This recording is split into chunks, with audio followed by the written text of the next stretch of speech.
আজ বৃহস্পতিবার, নিরামিষ, তার উপরে ঘুম থেকে উঠতে প্রচণ্ড লেট হয়ে গেছে। কিচ্ছু ভাবতে পারছি না কী রান্না করব।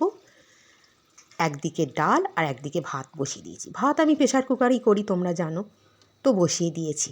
কি করব, ফ্রিজ খুলে দেখি বাঁধাকপি কাটা আছে। সেই বাঁধাকপি কিছুটা দিয়ে দিলাম আর ভাতটা ওদিকে নামিয়ে নিলাম। ভাত আমার হয়ে গেল, যেহেতু প্রেশারে বসাই তাড়াতাড়ি, সময় লাগে না। কড়াইতে তেল দিয়ে তেজপাতা, ডালচিনি, জিরে আর গোটা মৌরি কিন্তু ফোড়ন দিয়ে দেবো।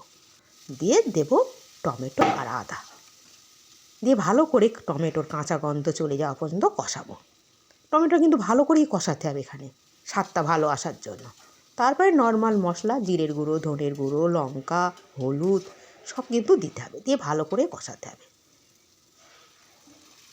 এই রান্নাটা খুব ভালো হয়, কী সুন্দর লাউ ডালের মতনই খেতে লাগে, খুব সুন্দর হয়। একবার বানাও বাঁধাকপি ডাল, ভালো লাগে। আমি তো প্রায়ই বানাই, যখন ভাবি কী করব বুঝতে পারছি না, এটা রান্না বৃহস্পতিবারে নিরামিষ, ডাল ছাড়া তাড়াতাড়ি কেউ দিতে পারবে না। নুন আর হলুদ দিয়ে পরিমাণ মতো জল দিয়ে ফোটাতে বসিয়ে দিলাম। এবার ডালের সাথে তো একটা চাট লাগবে, ছিল বেগুন কেটে নিয়েছি, আর নেব বেসন। বেসনে নুন, হলুদ, লঙ্কার গুঁড়ো দেব, আর দেব 2 চামচ কর্নফ্লাওয়ার। এই কর্নফ্লাওয়ারটা দিলে না বেশ মুচমুচে হয়, খেতে খুব ভালো লাগে বেসনের সাথে। একবার করে দেখো।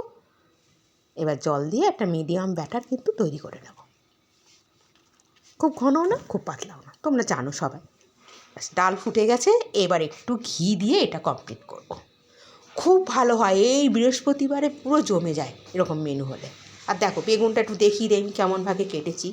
বেগুনটা একটু খোসাটাও আমি ছাড়িয়ে ফেলেছি, অল্প, পুরোটা না, দিয়ে এরকম করে কেটে, আর তেল গরম হলে না বেসনে একটু গরম তেল দিয়ে দেবে, তাহলে আরও মুচমুচে নেসটা আসে।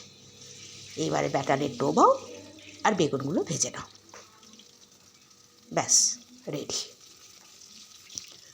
গরম গরম এই আর ধোঁয়াটা ভাতের সাথে যদি এরকম মেনু থাকে, আর কি কিছু লাগে বলো? তাড়াতাড়িও হয়ে গেল, আর খেতেও কিন্তু খুব ভালো হলো। আর খুব সুন্দর করে এটা পরিবেশন করলাম, যাতে দেখতেও খুব ভালো লাগে আর খাওয়ার ইচ্ছাটা দ্বিগুণ হারে বেড়ে যায়। লাইক ও কমেন্ট করে আমার পাশে থাকার অনুরোধ। টাটা।